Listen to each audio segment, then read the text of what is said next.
I am Rachel DB. I'm an artist, a screen printer, and a maker.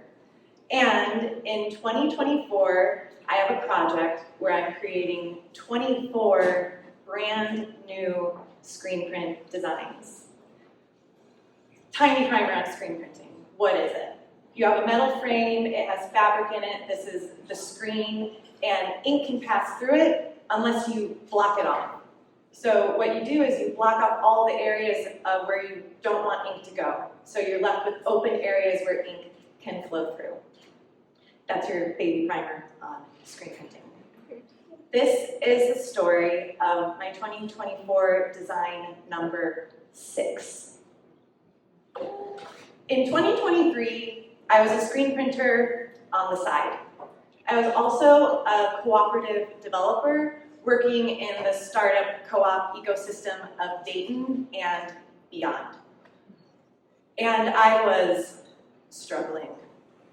I felt like I kept running into decision makers who cared more about optics or how things look from the outside instead of creating opportunities for real connections between the people, the members of these cooperative businesses who the business is meant to serve.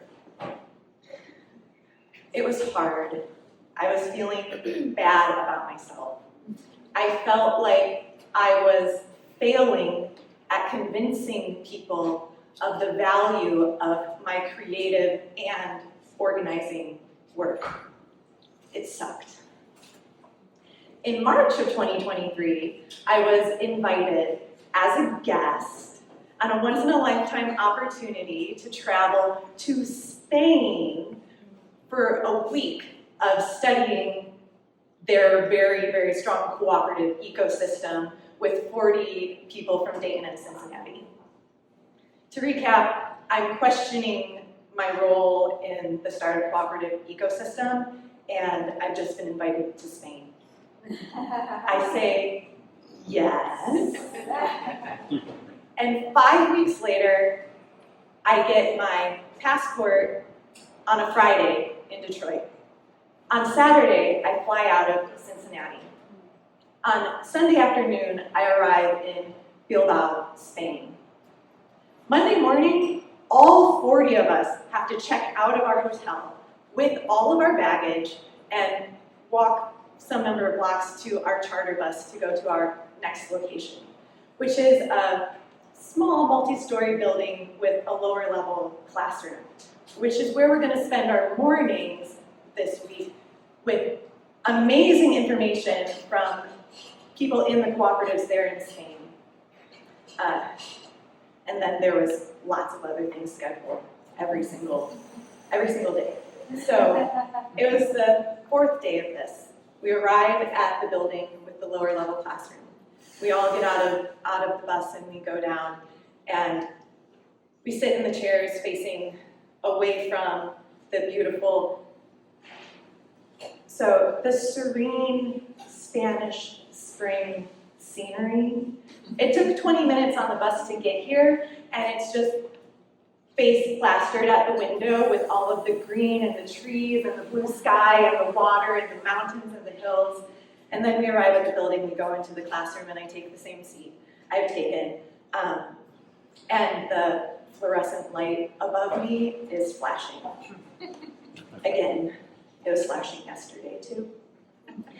And I just do not have the capacity to deal with this right now. I am tired.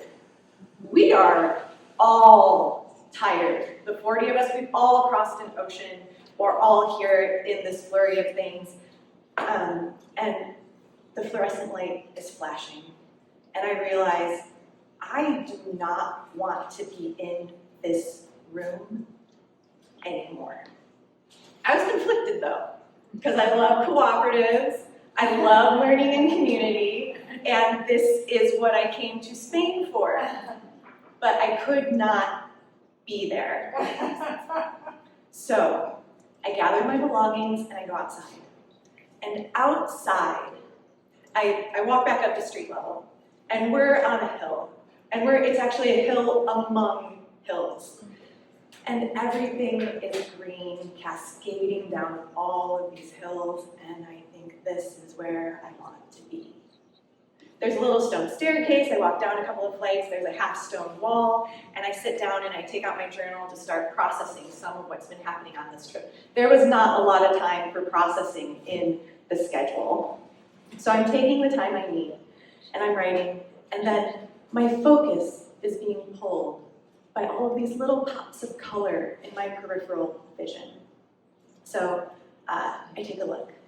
And among all the tall grasses, this is late spring, everything is blooming, everything is green and beautiful, and there are little tiny yellow flowers and little orange flowers, and that's clover. We have that in my backyard in Dayton. I recognize that. I have never seen that one before. And so I think I'm gonna wanna draw these when I get home. I take out my phone, and then I start contorting all down in all sorts of different angles to try and get the perfect, view of these different wildflowers so I can draw them. And I don't know what I'm going to do with it, turn it into some kind of art when I get back to Dayton.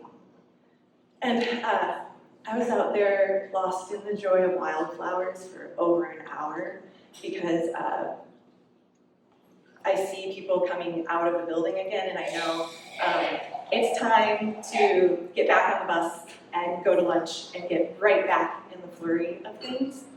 But I got what I needed in that moment where it kind of felt like I was doing a lot of nothing. And I've learned in the creative process that is crucial. So, back into the flurry of things, on the bus, off the bus, on the bus, off the bus.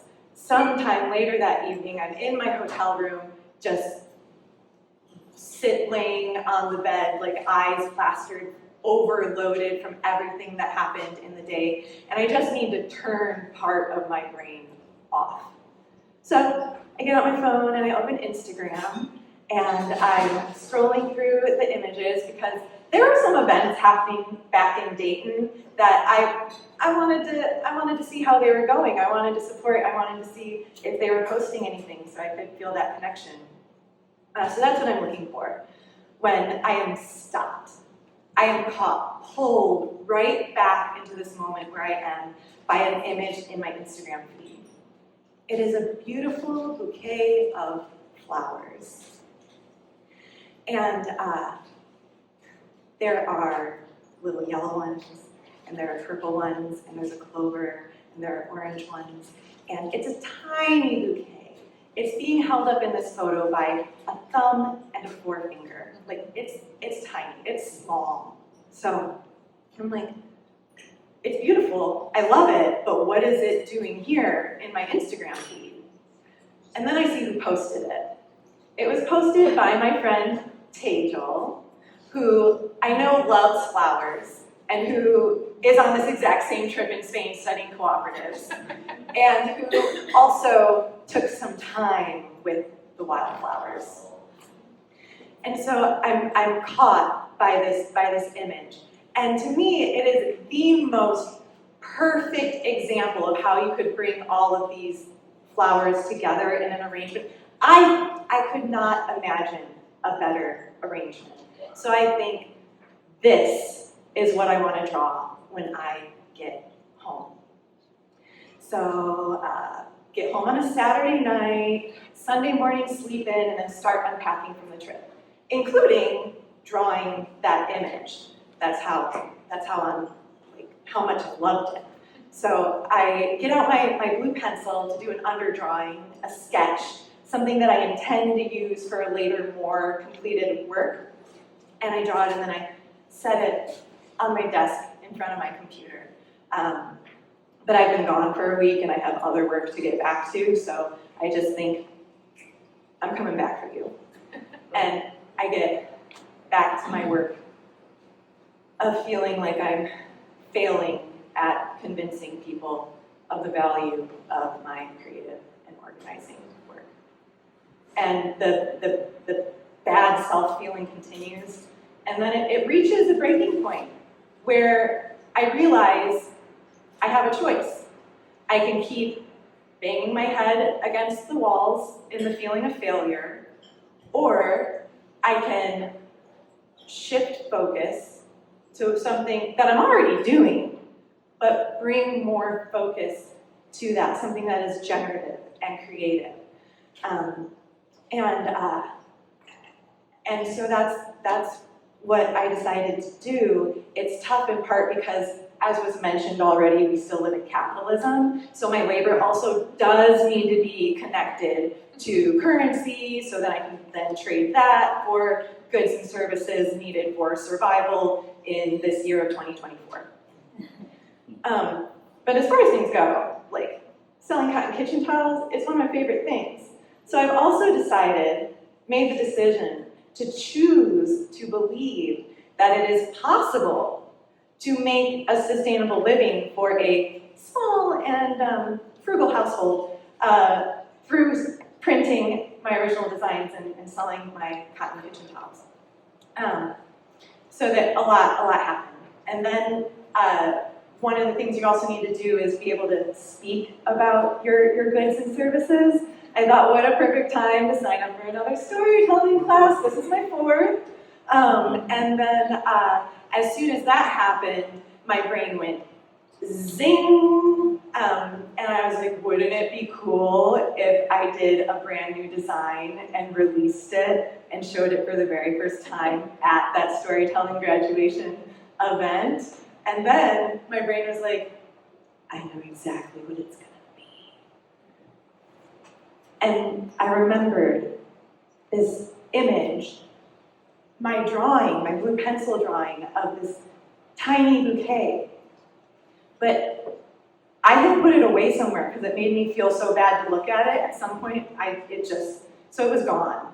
I wanted to find it to start working on the design to do the next steps of screen printing, and I couldn't find it.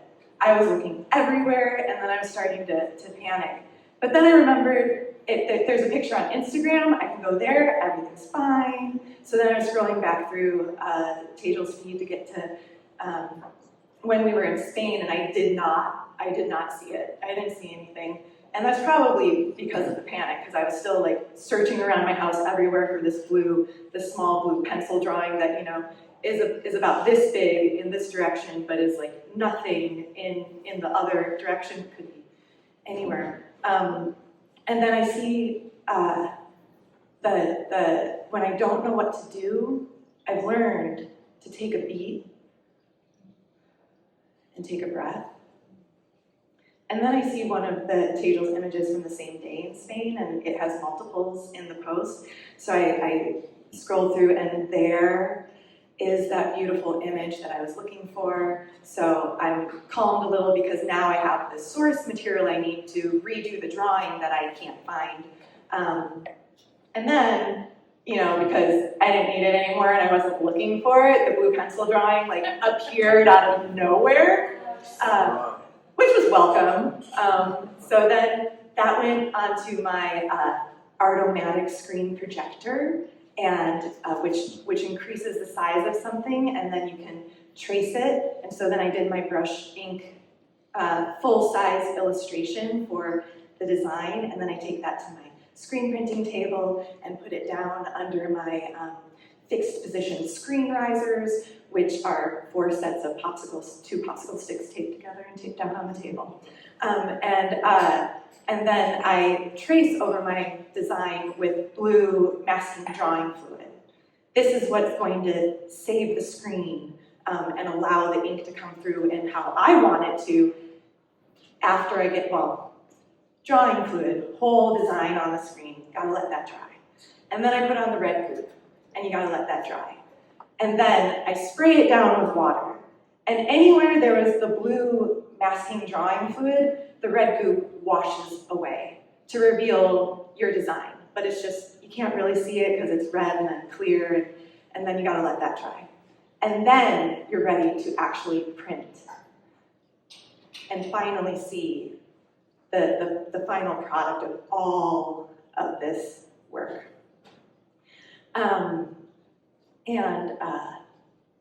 Here it is. So.